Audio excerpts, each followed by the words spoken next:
জয় জগন্নাথ, জয় জগন্নাথ। আমি জগন্নাথ দেবের স্নানযাত্রা সম্বন্ধে কিছু বলতে চাই।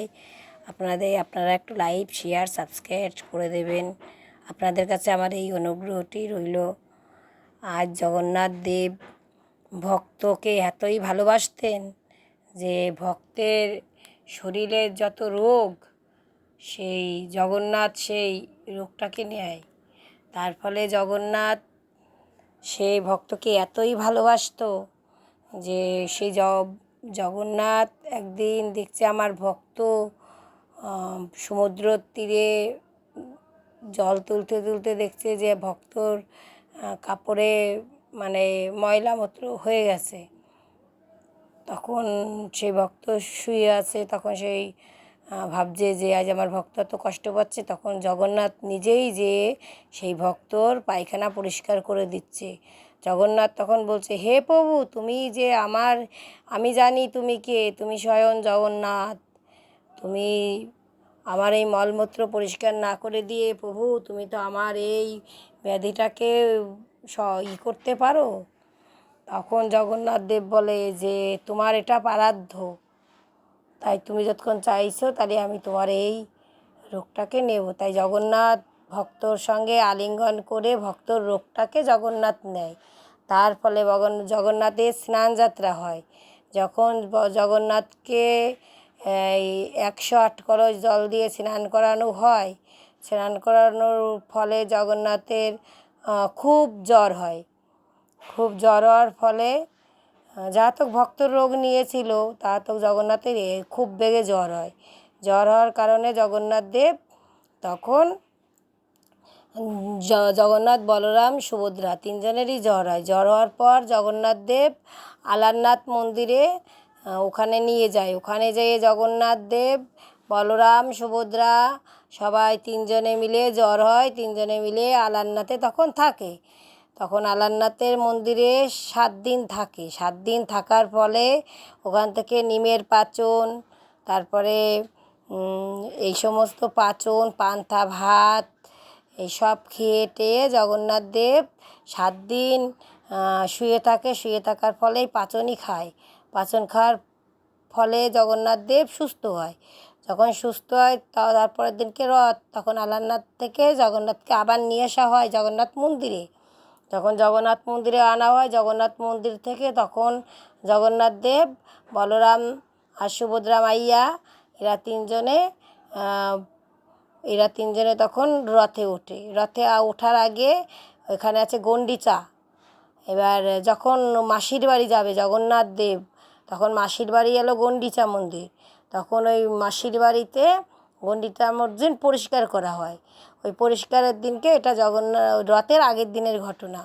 আগের দিনে সবাই যায় জগন্নাথ মন্দিরের থেকে, সবাই ওখান থেকে যায় আর যেয়ে গন্ডিচা মন্দির মার্জন করে। মার্জন মানে ঝাঁটা জল দিয়ে গন্ডিচা মন্দির পরিষ্কার করে।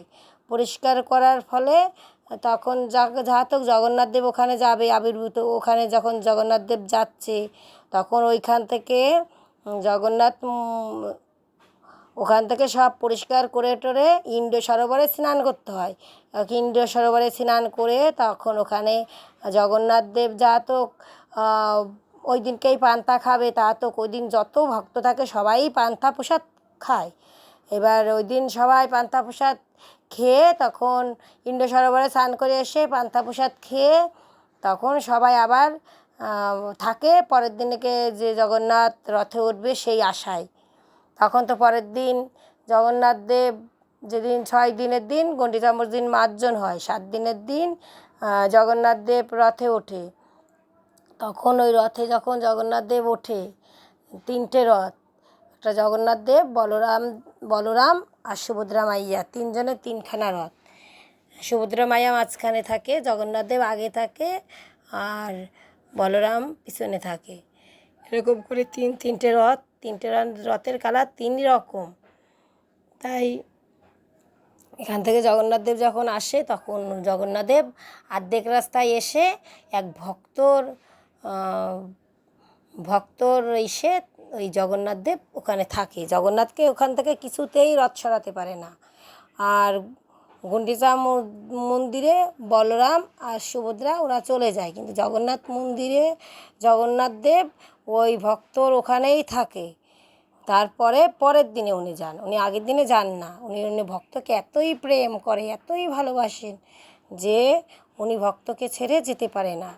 সেই ভক্ত অনেক কাহিনী পরে একদিন বলবো আপনাকে। তখন তো জগন্নাথ মাসির বাড়িতে যায়, ওখানে মাসির বাড়ি আনন্দ করে থাকে।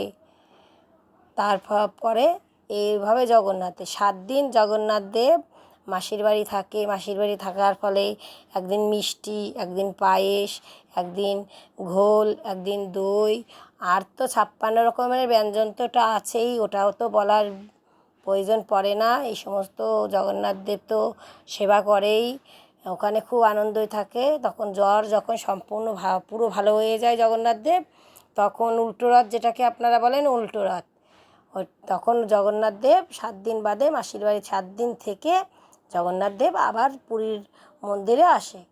তখন পুরীর মন্দিরে জগন্নাথ দেব তখন আবার এসে পুরীর মন্দিরে এর থাকার একটাই কারণ যে আজ সব মানুষেরই যেরকম ঘুরতে ভালো লাগে, তাই জগন্নাথ দেব বছরে একবার ঘুরতে পছন্দ করে, ভক্তদের দেখতে। জাতক জগন্নাথ দেব, বলরাম, সুভদ্রা মাইয়া, এরা জগৎবাসীকে সবাইকেই ভালোবাসেন।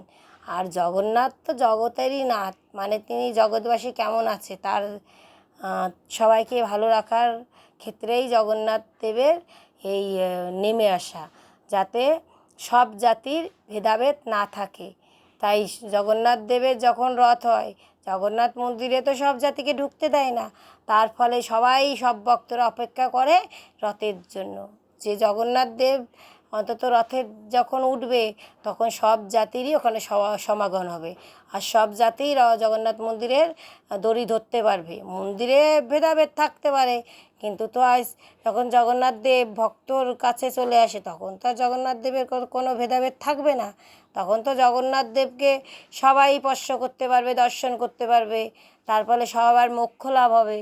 এইরকমভাবে জগন্নাথ দেব, বলরাম আর সুভদ্রা মাইয়া তিনজনই পৃথিবীতে আসে। পৃথিবীতে এসে সব ভক্তদের দর্শন দেয়, ভক্তদের মনোবাসনা পূর্ণ করে।